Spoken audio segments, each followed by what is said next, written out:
Hey, I'm getting ready to take this car, maybe take it on a trip if it feels up to the job of going a couple of thousand miles. But one thing that came up recently, I was hearing a valve tick, sounded like a loose lifter, and I put a stethoscope on it, and I could hear the noise loudest right here, and turns out that it was the number two exhaust valve. It had about 110 thousandths of clearance in it, and that came up fairly quickly.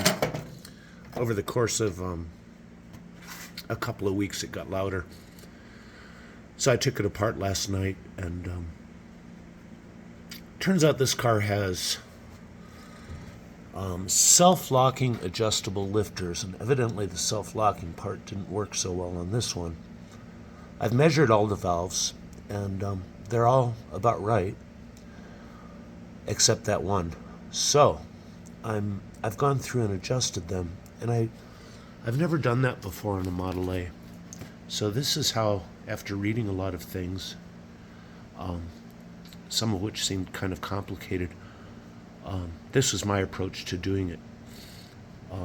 Clearances I used are 11 thousandths for the intake and 13 thousandths for the exhaust. And I've read a few different things, but being that I don't know what camshaft I have in here, it's probably original, I don't know. But using the tool on the end of the motor here, plugging it in there backwards, and then cranking the motor over until I feel the divot in the timing gear with that tool. You can handle that tool and crank it at the same time. That's top dead center. And then I double checked my timing, and it was right. So the way I approached it with each valve is, at that point when it's top dead center, I should be able to adjust number one intake. And from there I just worked off the distributor. So, if the I made sure that this was right where it goes, properly timed, and then if the rotor's pointing at one, I could measure one, and under compression I could adjust it. Under spring compression, when the valve is open, I can make the adjustments as needed, and then bring it back around to top dead center to measure it. And that's how I did one. And then two, I would wait for the rotor to come around and point at number two, and then I could measure two, and then when the valve springs are under compression, I could adjust two, and maybe it takes a little more cranking than some methods, but that's how I've done it, and it went quickly, and it was intuitive for me.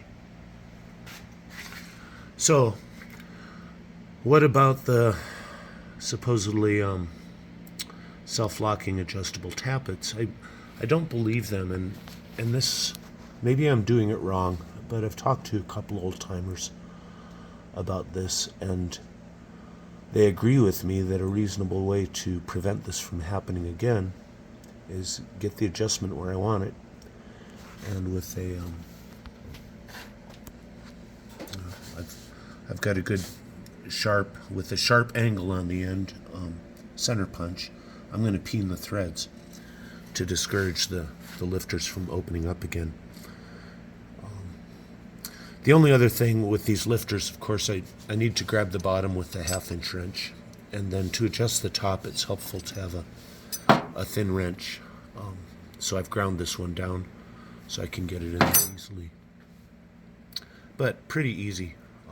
The whole thing should take really only an hour to pull the manifolds and everything and have it back together if you're quick, but I'm not that quick. I'd probably throw 2 hours at this job. Anyhow, that's all.